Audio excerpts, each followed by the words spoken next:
तो नमस्कार, आप सभी लोग का स्वागत है हमारे मोटिवेशनल हिंदी स्टोरी में। तो आज की कहानी है आपकी ज़रूरत या फिर आपका महत्व कितना है आपके परिवार में। तो चलिए कहानी को स्टार्ट करते हैं। एक गांव में एक व्यक्ति था। उसके गुरु एक सन्यासी थे। वह व्यक्ति दुनियादारी से ऊब गया था। वह अपने गुरु की तरह दुनियादारी छोड़कर सन्यासी बनना चाहता था। उसने अपने परिवार को यह बात बताई तो सभी ने मना कर दिया, यह कहते हुए कि हम सब आपसे बहुत प्यार करते हैं। फिर उसने अपने गुरु को यह बात बताई, परंतु साथ ही कहा कि उनका घर परिवार, बच्चे और पत्नी उसे संन्यास लेने से मना कर रहे हैं क्योंकि वह मुझसे बेहद प्यार करते हैं। गुरु ने कहा, यह किसी सूरत में प्यार नहीं है। गुरु ने उसे बहुत समझाया पर वह व्यक्ति नहीं मान रहा था। फिर गुरु ने कहा, अच्छा ठीक है गुरुजी। उस व्यक्ति को मठ में ले गए। गुरुजी ने उस व्यक्ति को मठ में ले गए। इसके बाद गुरु ने उसे योग विद्या सिखाई, जिससे वह अपनी सांसें रोककर मुर्दों जैसी अवस्था या फिर मरणासन जैसी अवस्था में घंटों तक रह सकता था। यह सब सिखाने के बाद गुरु ने उसे एक योजना बताई और उसे घर भेज दिया।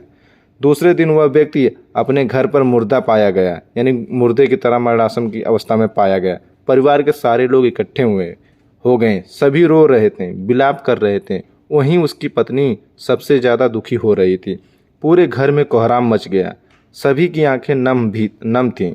वह व्यक्ति मुर्दा अवस्था में था, मगर योग अभ्यास से आसपास के माहौल को महसूस कर सकता था और सुन सकता था। उसे बड़ा सुकून मिला कि उसका परिवार उसे कितना प्यार करता है। अतः उसने संन्यास का इरादा करना त्याग दिया, यानी त्यागने का फैसला कर दिया कि मैं सन्यासी नहीं बनूंगा।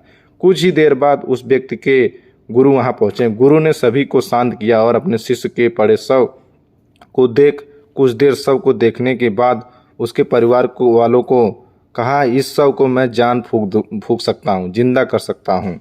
इस व्यक्ति को मैं अपनी विद्या से जिंदा कर सकता हूँ। यह बात सुनकर घर के सभी लोग बहुत खुश हो गए। सभी को एक उम्मीद की किरण नजर आ रही थी। फिर सभी ने उस सन्यासी से कहा, तो आप यह काम जल्द से जल्द करिए। इस पर उस सन्यासी ने कहा, ये एक समस्या है। इस कार्य के लिए परिवार के किसी अन्य सदस्य को अपनी प्राण त्यागना होगा, यानी परिवार के किसी भी अन्य सदस्य को, या उसके पिताजी या उसकी बीवी, किसी को अपना प्राण त्यागना होगा। यह सुनकर सभी लोगों की सांसें रुकी की रुकी रह गईं। सभी ने एक दूसरे को देखा। सन्यासी ने परिवार के सभी सदस्यों से एक एक करके पूछा और किसी ने भी हाँ नहीं कहा। सभी ने अपनी जान की जरूरत बताई और अपनी जिम्मेदारी बताई। सन्यासी ने फिर उस व्यक्ति के पत्नी से कहा, अगर यह नहीं रहे तो तुम कैसे जियोगी? उसकी पत्नी ने तुरंत जवाब दिया, मैं इनके बगैर भी जी लूँगी। गुरु ने उस व्यक्ति के बच्चों से भी यही सवाल किया। उनका भी जवाब यही था। फिर यही सवाल उस व्यक्ति के माता पिता से किया गया।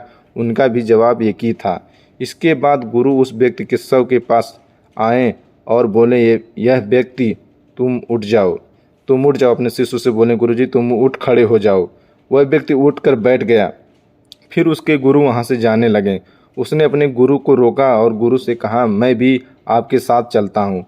अब उस व्यक्ति को समझ में आ गया था कि उसकी ज़रूरत उसके घर में कितना है। अब वह एक पल के लिए भी अपने घर में रहना नहीं चाहता था और वह साधु के साथ चला जाता है, सन्यासी बन जाता है।